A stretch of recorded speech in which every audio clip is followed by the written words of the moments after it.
स्वागत है आप सभी का स्टडी और चैनल पर, जहां पर हम 3000 एमसीक्यू एमपी जीके से देख रहे हैं। डेली 10 मिनट्स का लेक्चर आता है जिससे आपकी एमपीपीएससी 2026 की तैयारी इजीली हो जाएगी एमपी जीके की। तो अगर आप भी एमपीपीएससी 2026 की तैयारी कर रहे हैं तो ये सीरीज आप ही के लिए है, तो बिल्कुल मिस मत करिएगा। हम यहाँ पे बहुत इंपॉर्टेंट क्वेश्चन रोज डेली के सॉल्व करते हैं, तो चलिए स्टार्ट करते हैं।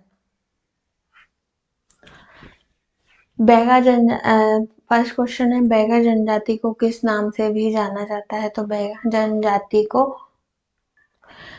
जनजाति को जंगल के वेद के नाम से या फिर जंगल के डॉक्टरों के नाम से भी जाना जा सकता है। नेक्स्ट पे चलते हैं बैगा जनजाति के बारे में एक और फैक्ट की बैगा जनजाति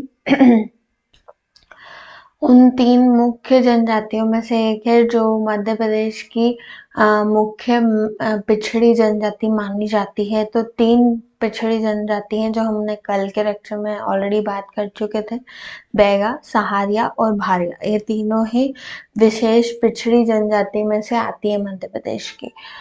इसके बाद नेक्स्ट पे चलते हैं, सहारिया जनजाति मुख्यतः किस जिले में पाई जाती है? तो सहारिया जनजाति मुख्यतः जो है शिवपुरी जिले में पाई जाती है। नेक्स्ट पे चलते हैं, कोल जनजाति मुख्यतः किस क्षेत्र में पाई जाती है? तो बघेलखंड क्षेत्र में, या फिर एक और ऑप्शन आ सकता है इसमें कि छत्तीसगढ़ वाले जो टच करते हुए जिले हैं, छत्तीसगढ़ रीजन को जो टच करती है वहां पर कोल जनजाति पाई जाती है। नेक्स्ट पर चलते हैं, गौड़ जनजाति का मुख्य व्यवसाय क्या है? तो गौड़ जनजाति का मुख्य व्यवसाय कृषि है। नेक्स्ट पे चलते हैं, मधई मेला किस देवता से संबंधित है? तो मधई मेला जो है बुढ़ा देव से संबंधित है। अब मधई मेला किस जनजाति से संबंधित है, किस जनजाति में मधई मेला के बारे में डिस्कस किया, मतलब मधई मेला लगाया जाता है किस जनजाति के द्वारा? तो गौंड जनजाति के द्वारा लगाया जाता है। इस तरीके का हमने एक और मेला देखा था, भगोरिया मेला, जो कि भील जनजाति के द्वारा लगाया जाता है झाबुआ जिले में। ठीक है, नेक्स्ट पे चलते हैं, मधई मेला मुख्यतः मध्य प्रदेश के किस क्षेत्र में लगाया जाता है? तो महाकौशल। अब महाकौशल रीजन में ही गौंड है, गौंड है और गौंड के ही द्वारा मधई मेला लगाया जाता है, इसीलिए मधई मेला कहाँ लगाया जाता है? महाकौशल रीजन में। वहीं हम भीलों की बात करें तो झाबुआ वाला जो एरिया है और मालवा निमाड़ पठार जो है वहां पर भील ज्यादा पाए जाते हैं, इसीलिए झाबुआ में भगोरिया मेला लगाया जाता है। नेक्स्ट पे चलते हैं, भील जनजाति का पारंपरिक पेय पदार्थ क्या है? तो पेय पदार्थ जो है महुआ की शराब जो है वो भील जनजाति में का सबसे ज्यादा प्रिय पेय पदार्थ है या ड्रिंक है उनका। नेक्स्ट पे चलते हैं, गौंड जनजाति में गांव के मुखिया को क्या कहा जाता है? तो गौंड जनजाति में गांव के मुखिया को पटेल कहा जाता है। नेक्स्ट पे चलते हैं, बैगा जनजाति में पुजारी को क्या कहा जाता है? तो पुजारी को जो है बैगा कहा जाता है। बैगा जनजाति कौन सी विशेष पिछड़ी जनजाति है? कहाँ की? मध्य प्रदेश की। नेक्स्ट पे चलते हैं, कोरकू जनजाति में विवाह के समय किस अनाज का विशेष उपयोग किया जाता है? तो मक्का का मतलब बहुत विशेष यूज किया जाता है। नॉर्मल हम दूसरी शादियों में देखते हैं तो चावल और गेहूं का विशेष यूज किया जाता है, पर कोरकू जनजाति जो है वो मक्का का विशेष यूज करती है। इसके बाद नेक्स्ट पर चलते हैं, गौंड जनजाति की चित्रकला किस नाम से प्रसिद्ध है? तो गौंड चित्रकला के नाम से प्रसिद्ध है। नेक्स्ट पे चलते हैं, गौंड चित्रकला किस चीज से प्रेरित होती है? तो प्रकृति और जीव जंतुओं से प्रेरित होती है गौंड चित्रकला। नेक्स्ट पे चलते हैं, बैगा जनजाति के लोग किस प्रकार के आभूषण अधिक पहनते हैं? तो चांदी के आभूषण जो है बैगा जनजाति के लोग सबसे ज्यादा पहनते हैं। आप वैसे भी अगर देखेंगे तो ट्राइब्स जो है वो चांदी के आभूषण ज्यादा पहनती हैं।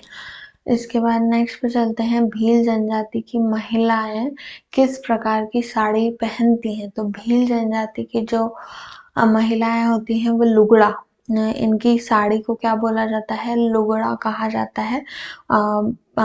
जैसा मैं बता सकती हूँ तो थोड़ा धोती टाइप से नीचे होता है, और जैसे महाराष्ट्रियन की जो होती है पैटनी उस टाइप से थोड़ा सा, लुगड़ा भी उसी टाइप से थोड़ा पहना जाता है बट थोड़ा डिफरेंट होता है। इसके बाद नेक्स्ट पे चलते हैं, कोरकू जनजाति मुख्यतः किस वन उत्पाद पर निर्भर करती है। तो कोरकू जनजाति महुआ पर, तो हमने महुआ ड्रिंक भी देखी, कोरकू जनजाति जो है महुआ ड्रिंक पर भी डिपेंडेंट है और महुआ के उत्पाद पर भी कोरकू जनजाति डिपेंडेंट है।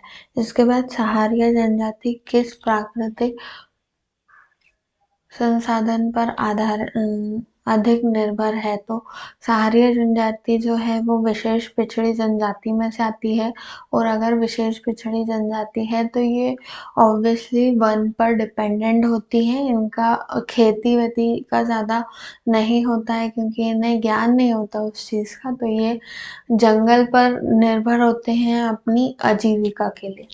नेक्स्ट पे चलते हैं, भील जनजाति में विवाह के समय वर पक्ष द्वारा क्या दिया जाता है। तो वधु मूल्य दिया जाता है। जिस तरीके से हम दहेज देखते हैं, दहेज में वधु के तरफ से वर पक्ष को दहेज दिया जाता है, पर भील जनजाति में ये चीज उल्टी होती है, वधु मूल्य दिया जाता है। नेक्स्ट पे चलते हैं, बैगा जनजाति किस औषधि ज्ञान के लिए प्रसिद्ध है। तो जड़ी बूटी चिकित्सा के लिए प्रसिद्ध है। भले ही बैगा जनजाति विशेष पिछड़ी जनजाति में से आती है, पर इन्हें जड़ी बूटियों का नॉलेज बहुत ज्यादा होता है। नेक्स्ट पे चलते हैं, भील जनजाति किस राज्य में सबसे अधिक पाई जाती है। तो भील जनजाति सबसे ज्यादा जो है राजस्थान राज्य में पाई जाती है। इसके बाद गौंड जनजाति की उप जनजाति में से कौन सी शामिल है। तो ये सभी मूरिया, बिजवार और धुरवा, ये सभी जो है गौंड जनजाति की उप जातियां हैं। नेक्स्ट पर चलते हैं, भील जनजाति की महिलाएं किस प्रकार के टैटू बनवाती हैं। तो इन्हें गोदना कहा जाता है। तो भील जनजाति की जो महिला है वो किस प्रकार के टैटू बनवाती हैं, आपने देखे होंगे, मतलब गोदना टाइप से ये अपने खुद के नाम भी लिखवाती हैं या फिर बिंदी बिंदी भी रखवाती हैं। तो ये जो है इसको क्या कहा जाता है, टैटूज को गोदना कहा जाता है। नेक्स्ट पे चलते हैं, गौंड जनजाति के पारंपरिक गीत किस अवसर पर गाए जाते हैं। तो त्योहार हुए या फिर कोई भी खुशी का कार्यक्रम हुआ उस समय पर गाए जाते हैं। तो आज का लेक्चर बस यहीं तक, आगे के लेक्चर में हम और ट्राइब से रिलेटेड क्वेश्चन सॉल्व करेंगे जिसमें और भी ज़्यादा चांसेस होंगे एग्जाम में आने के। तो आप सभी जानते हैं कि 10th यूनिट जो है मध्य प्रदेश अनुसूचित जाति और जनजाति पर है, तो ये वाले जो लेक्चर्स हैं वो आपके लिए बहुत हेल्पफुल होंगे, तो इन्हें बिल्कुल मिस मत कीजिएगा। तो मिलते हैं नेक्स्ट लेक्चर में और अच्छे क्वेश्चंस के साथ और भी मज़ेदार क्वेश्चंस के साथ। तो thank you for watching the video, मिलते हैं नेक्स्ट लेक्चर में।